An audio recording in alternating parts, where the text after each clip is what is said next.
Thank you so much. What an honor to be here today and to follow such an engaging talk. I always hate following psychologists on the roster because they're super visually interesting and really give a good overview, but I'll try to do my best. So I had such great lead-ins today, really, to talk about the health implications of some of the popular and trendy diets. And I'll start by saying I have no conflicts to disclose, with the exception of I'm exceptionally conflicted on why anyone would follow a fad diet. One of the exciting things about presenting today is I'm essentially giving a propaganda piece, right? No one in this room is endorsing a current trend diet. It's a great audience to have for a talk like this. But I'm hoping to bring some of the science to go behind why we should recommend to our colleagues, because they usually follow the trendy diets, our patients, and also our consumers, why following the science instead of following the media is the best way to go. And I've brought some notes up here with me because Jason's talk had some potential psychological clicks in with what we'll be talking about today. So fad dieting is nothing new, right? Even though we're posing the whole talk as fad and trendy diets, we see that over the past few decades, rates of obesity and overweight continue to increase. We spend over $33 billion on diet strategies to help lose weight, including some of those marketed trendy and fad diet products. A lot of the trends that we see in dieting follow some sort of restriction, and whether that's restriction for a particular food group, a particular nutrient, or just some sort of unjustifiable restriction. So in today's talk, I'll be going through a few of the fads. I'll start with two of the more popular trends right at the moment, and then I'll move into the biggest players in the game. So our current dietary trends are really hard to understand, right? I tell my students that these trends are all the fewer J's. Food elimination without reasonable justification. Why are we taking out specific groups or specific nutrients? And what happens with these sorts of extreme restriction?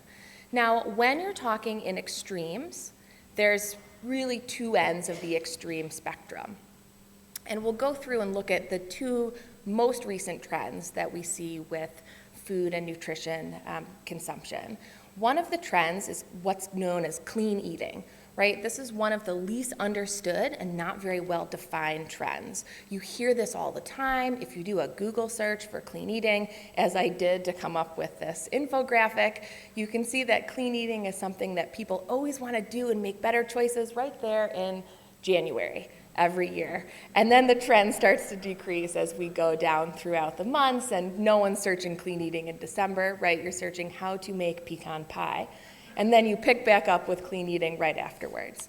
Another trend that I often get asked about, but isn't really as big of a trend as some of the others, is about gluten-free.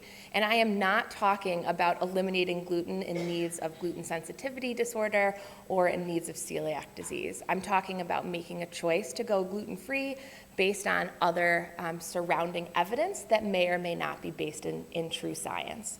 So we see a lot with these trendy diets being popularized on social media. If you search for clean eating or gluten-free on Twitter or Instagram, at least 50% of this room has their face in a screen right now. You could pull that up and take a look for yourself and see some of the different pictures that we present with what is clean eating and what does gluten-free really look like to the lay audience and to the general consumer. So a lot of the dietary strategies are promoted without anything beyond anecdotal evidence. One of the real dangers of some of these trends is that you'll see promotion of something like gluten-free because of an anecdote that a particular blogger, which no longer exists, now they're all Instagram influencers, has written about and promoted.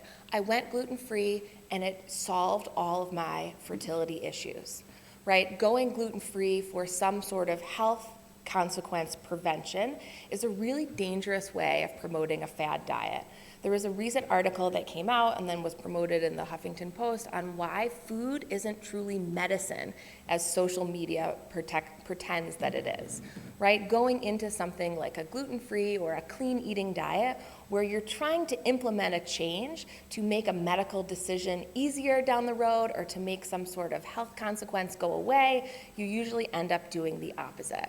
So with both gluten-free and clean eating, you see problems with limiting your food intake, you see problems with not having a good definition of the diet, particularly as it pertains to clean eating, and then not knowing what choices to make, and not really knowing how to adjust the market to what a consumer wants if they're following a trend like this. These diets have some unintended consequences, which I'll get to later in the talk at the end, but I want to kind of go through and talk about the big players. When I was asked to do this talk, one of the topics that everyone wanted to talk about was what's going on with the keto diet, right? And so the next two diets that I'll cover as far as trends are the diets that are following extremely low carbohydrate intake or low carbohydrate recommendations. Why carbs are killing us all. So in comparison to the other two trends, the keto diet and the now less popular paleo diet completely crushed my Google Trend image, so I've presented them and pulled them out a little bit separately.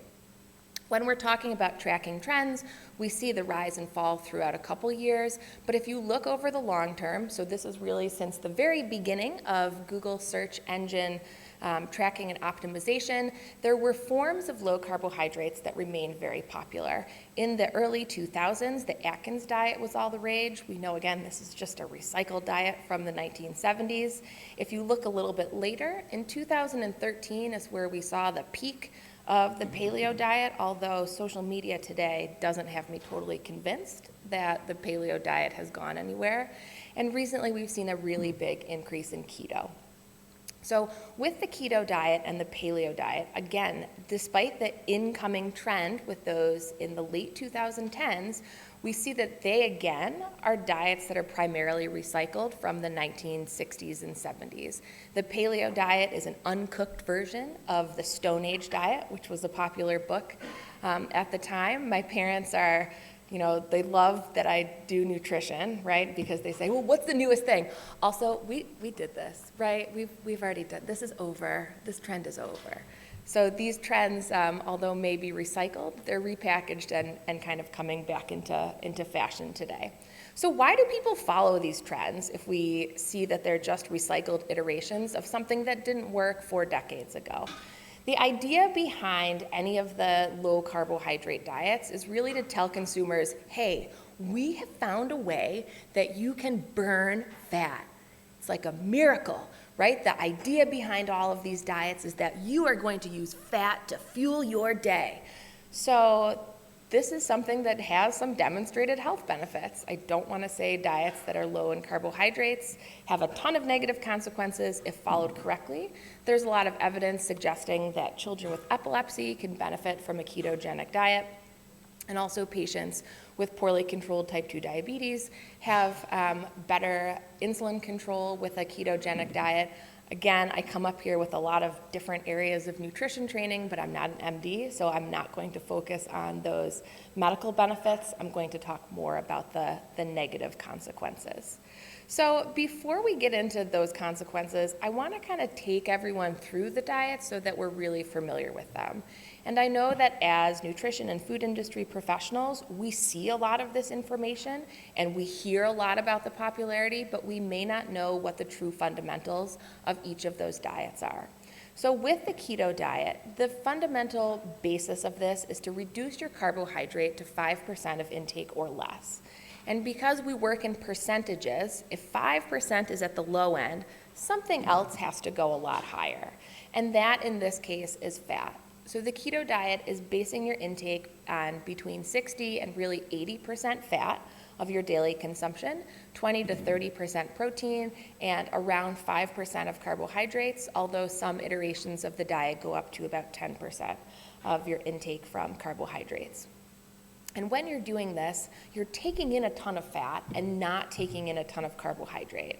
And that leads to a decrease in your carbs and a decrease in the circulating insulin. So the fundamental principle here really behind keto is that you are going to deplete your glycogen stores and not replenish those. And when you don't have a lot of circulating sugar in the body, you won't have a lot of circulating insulin, and this has that benefit of, oh yeah, it's gonna burn all your fat, and then you're gonna lose so much weight with the keto diet. The problem is the weight loss does happen, but it's not without other risks. So a lot of the weight that's lost after the depletion of something like glycogen is all of that fluid that's stored with the glycogen, right? And when you are losing fluid in the body, you are also losing whatever is dissolved in those fluids. Don't anyone make eye contact with Dr. Decker, because I have all of these nutrients up here without their cation and anion labels. Someone will take away my chemistry degree if I present this slide again, right? So when you're losing fluid and you're losing those electrolytes and losing the different salts in your body, you end up feeling really lousy. And this is the beginning of what everyone talks about with the onset of the keto flu from the keto diet. So when you lose those fluids and electrolytes in the body, particularly sodium, potassium, magnesium, and chloride, you develop a set of symptoms that make the individual really feel fluish. And because I am a professor at an institution that's primarily undergraduate, I'm used to presenting scientific information in forms like emojis, right? So using the emojis, what is the keto flu? So the keto flu, without those electrolytes, we hear a lot of reports of development of confusion and mental fog. Again, one of the reasons people undertake diets like keto is to clear your mind, okay? But then you've got the mental fog, you're kind of going in the opposite direction. There also are feelings of nausea, which is the green emoji, and my personal favorite, the constipation emoji, that comes when you are decreasing your fluid and fiber intake along with that huge increase in fat. With the keto flu, you also have some of those feelings of overall tiredness and then a general kind of flu-like symptom. Now, these symptoms don't stay forever, right? So a lot of the promotional materials about the keto diet is once you start and you undertake the diet and you've entered into ketosis, you'll develop the keto flu, but you just have to hold out because those feelings will go away in a matter of days to weeks. Unfortunately, every time you slip up on your development of ketosis and replenish your glycogen stores, you have to go through the keto flu again in order to restore your body into that level of ketosis. So this leads people to believe, if I don't want the keto flu, there has to be a better way of me experiencing a low carbohydrate diet. There has to be something that's healthier, there has to be something that doesn't come with all of these symptoms, and this is where we saw in 2013 the real takeoff of the Paleo Diet. So the Paleo Diet is another diet that's become into trend because it is going back to this more natural way of eating. The fundamentals of this diet are we are talking about eating in a way that's representative of how humans ate in the Paleolithic era. That sounds like a lot of fun, right? Your average life expectancy is maybe 35, so I'm past that at this point. Your average intake comes from a lot of worry and stress and fear and then hunting something and then trying to find something else that you could eat and developing any of those nutrient stores. So the keto diet and the paleo diet have similarities, but the paleo diet really had some key differences here.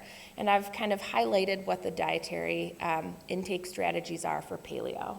The paleo diet promotes the consumption of animal proteins, and it also promotes the consumption of vegetables, fruits, nuts, seeds, herbs, and spices, healthy fats, which no one defines anywhere, and oils. And the diet is completely devoid of all grains, legumes and pulses, processed foods, again, not sure where that definition is in here, sugar, artificial sweeteners, vegetable oils, and trans fats. Now on the slide, I didn't just make an error with PowerPoint and the color. I've highlighted a few things in red and green for specific reasons. You'll see that in the red are some highlights that really go against our current dietary recommendations. Eliminating grains, especially whole grains, Dairy products and legumes and pulses from the diet is not something that's recommended anywhere else. Eliminating those major food groups could have a variety of different health consequences, which we'll get into. But the diets in themselves are not all bad, right? A diet that promotes consumption of fruits and vegetables, nuts and seeds, and herb flavorings, as well as not eating processed foods or artificial sweeteners and reducing intake of trans fats could have some health benefits. There's a couple problems with this diet, though. In reality, cavemen ate carbs, right? It's completely impossible for human survival to depend on a fuel source that is devoid of carbohydrates. And one of the big quotes that I see a lot when it's looking at recommendations towards a paleo or a keto diet is the misattribution of this quote.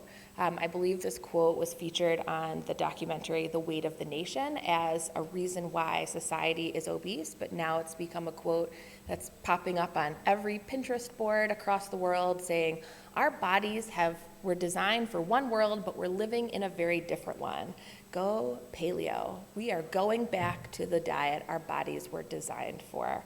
And that isn't actually something that's true, right? And we all know that as scientists in here. Our bodies were designed to survive, right? We were designed to survive in famine and in times of feasting. And so our bodies do have a system favoring fat deposition, and that fat deposition helps to buffer against times of scarcity. Now, carbohydrate foods were essential for survival. Any macronutrient consumed in excess is going to be at some point converted into fat and stored and deposited within the body. But the carbohydrates themselves do not somehow go directly to your thighs, right? And the reality of diets that follow this structure from a Paleolithic era is that we don't know a ton about those diets. What we do know is from nutritional anthropology that we see a lot of plant-based plaques on the teeth of some of the ancestors that we have from that era. We don't see a lot of bone deposition and structure that would be indicative of a diet that was devoid of pulses, legumes, and carbohydrates and was especially high in meat. Now, one of the real problems with looking at these trends and trendy diets is trying to keep them all straight.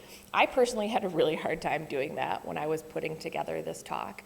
And so I thought making a chart might be the easiest way to compare the two most popular low carbohydrate trend diets at the time. And so at the top of the graphic, I have the names of the two diets, the ketogenic diet and the paleo diet. And I've put this together to kind of highlight some of those differences and similarities. Both diets are devoid of grain products and also of pulses and legumes. On the keto diet, there is a recommendation against fruit. There are a few fruits, I think it's berries, that are acceptable on the diet, but for the most part, other fruits are forbidden foods. Those fruits and vegetables are allowed and encouraged on the paleo diet. You'll see another big difference between the diets is when it comes to dairy products. The ketogenic diet recommends the consumption of dairy products, specifically of full fat or high fat dairy products, and the consumption of high fat cheeses. On the paleo diet, the idea is in that era, we didn't have agriculture and farming, and so we are going to avoid all of those dairy products. The paleo diet kind of pushes itself into some of that, I wrote this down here, right? This deactivation of disgust, something we have to do when it comes to looking at the foods from a moral choice. The paleo diet really promotes the avoidance of artificial sweeteners and any sort of processed food and the promotion of something that is a more whole or natural food. The problem is that this could have a really great health benefit to following a diet like that, but consumers don't necessarily follow exactly instructions as they're written or designed. Again, I've been teaching for a long time. I can tell you almost never do students follow the instructions exactly as they're written. And the real trouble with some of these diets is where you look at the implementation versus the expectation. So a study had been published showing that despite very different rules and regulations of keto and paleo, both diets were implemented in a nearly identical fashion by consumers at the consumer level. So despite the differences in those diets, people end up doing the same thing when they want to undertake a dietary strategy this way.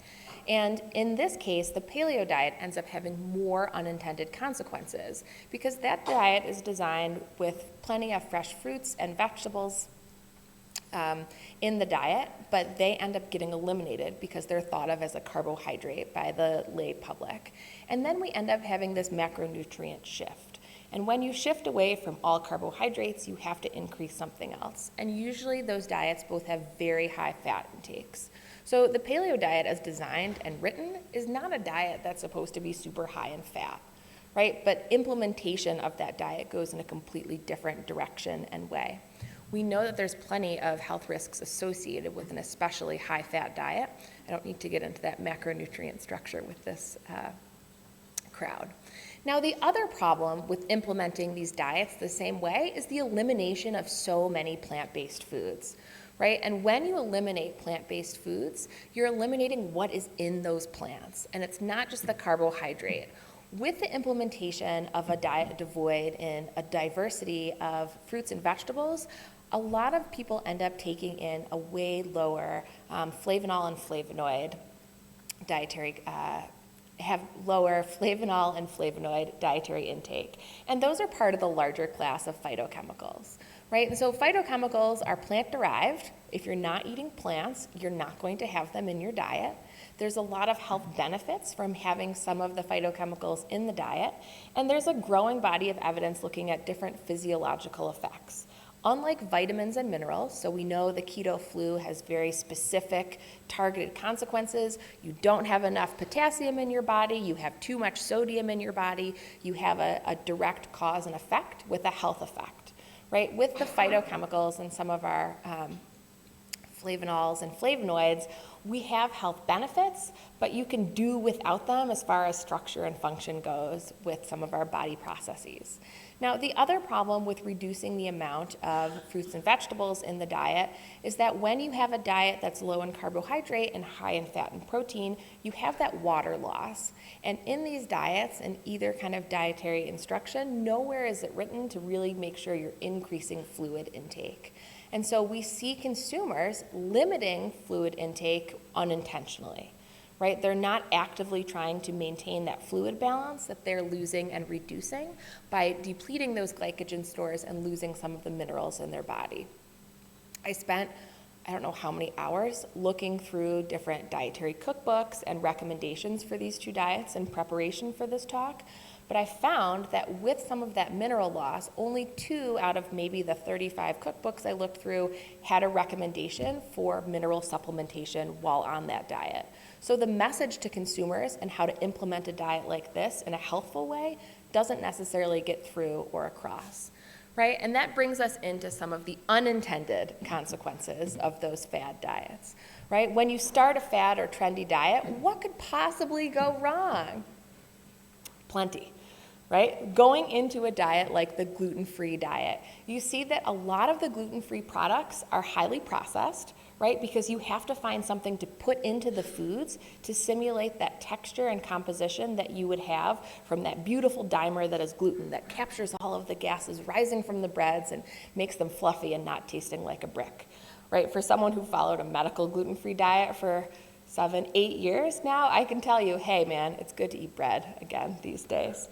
You also have in a lot of those products a lower mineral content because the gluten-free flours and grains don't meet the same fortification that we have from the wheat flours that we have here. So going back to my first example of the gluten-free diet fad being a fad for a medical reason, say prevention of fertility problems or increasing fertility and likelihood for achieving pregnancy. If the main source of our B vitamins, including folate, is coming from those refined grain products we eat in the United States, and we see women following these gluten-free products or following these gluten-free diets and eating products that don't maintain that fortification, if they're not taking adequate supplementation, we'll start to see that dip in folate intake again as the years go on. There's also no evidence for diets for following a gluten-free diet if you don't have a medical reason. Now, another unintended consequence, and this is really an emerging area, looks at what's happening in the gut. And so some of the gluten-free medical recommendations for diets or following the gluten-free diet for irritable bowel syndrome or for colitis were to improve the gut bacteria.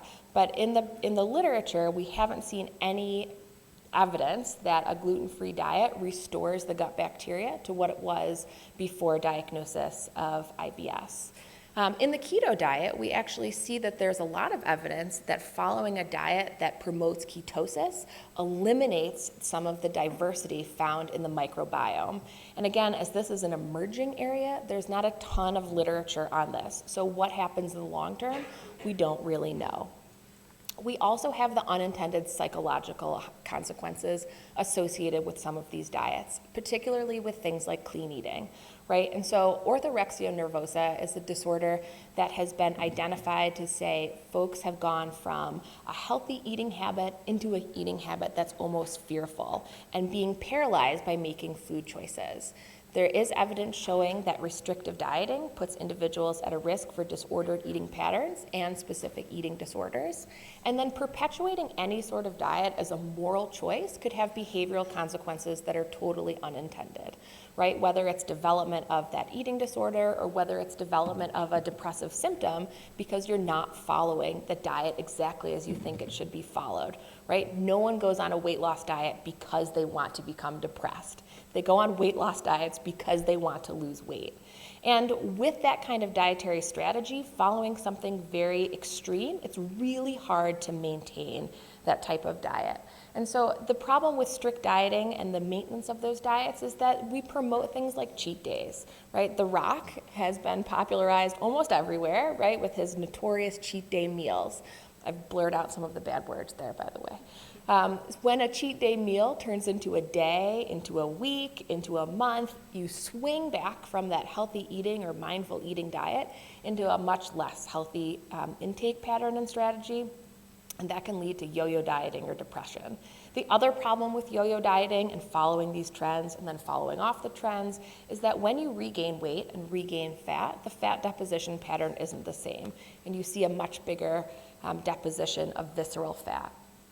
So with any of these diets, people are always looking for a shortcut. They're looking for something with a good intention, but the implementation doesn't really go as well as planned. So your children may have the expectation that you can make them Halloween costumes that look like the winners from San Diego Comic-Con 2019, but in reality, they look like a working mom threw some stuff together and then sent them out trick-or-treating, right? You'll see these little vagrants terrorizing people at the hotel probably later today. The expectation for following any of these diets, particularly paleo, is that you're going to eat these whole foods that are unprocessed and rich in vitamins and minerals. But the reality is we eat foods that are more highly processed for convenience sake. And we saw that a lot with the keto foods. Now, the paleo diet is the anti-processed food diet, but it still has a lot of convenience foods included in that diet. And we know from the recent NIH study that processed foods have these other health consequences. This is looking really short term. More processed foods in the diet are associated with increases in caloric intake and weight gain, as well as more sodium, and diets that are higher in energy density, and diets that are more devoid in some of our other nutrients and nutritional benefits from fiber and vitamins. Now, energy density, we've seen kind of throughout the literature. I'm pretty sure that if Dr. Hast closed her eyes, she would see these pictures of energy density popping up in her head as she falls asleep. Energy density is a dietary a factor of food in the diet. It's the weight of food and the calories in that food. A lot of our health organizations have promoted diets that are lower in energy density. And when we see these diets that are rich in convenience foods and processing, we see that a high energy diet has much less food in it, right? So this is a picture of two diets that are 1,575 calories. The high energy dense diet has a lot less food, a lot more processed foods as per that NIH study, and the low energy dense diet is really kind of that expectation of a paleo or a keto diet. Rich in fruits and vegetables, beautiful colors, and a ton of food there on the table and plate. So the last thing I want to cover, most recently because of how Australia is on fire, is that we do have a lot of environmental concerns with how we eat. Anytime we're following a diet that's really restrictive or highly processed, we may be contributing to some of those agricultural emissions and water usage. I know that there's a lot of dispute about the numbers I'm showing on the slide here, and I'm happy to talk about that following this. Anytime we eliminate a particular food group or food source, that means we need to dump resources into producing the new source or the new food to be consuming. We don't know a ton about what happens in the long term, mostly because these are trends, as I showed you. Trends are trends are trends. They come and go, and it's really hard to follow them for anything beyond a year or 2 years. So with the kind of final conclusion that I want to bring everyone to is, where do we go when we know this? You know, you can turn to Google to find the answer, but really you should just trust the science. Any of the fad diets have these consequences that you may or may not know about when starting the diet. Improper implementation of really any dietary strategy, fad or otherwise, can have huge consequences on your health, as well as on your expectations for weight loss and health improvement. And anytime an individual follows a fad diet, you find that there are a slew of downstream effects that may not be what you were planning on. And with that, I'd like to say thank you and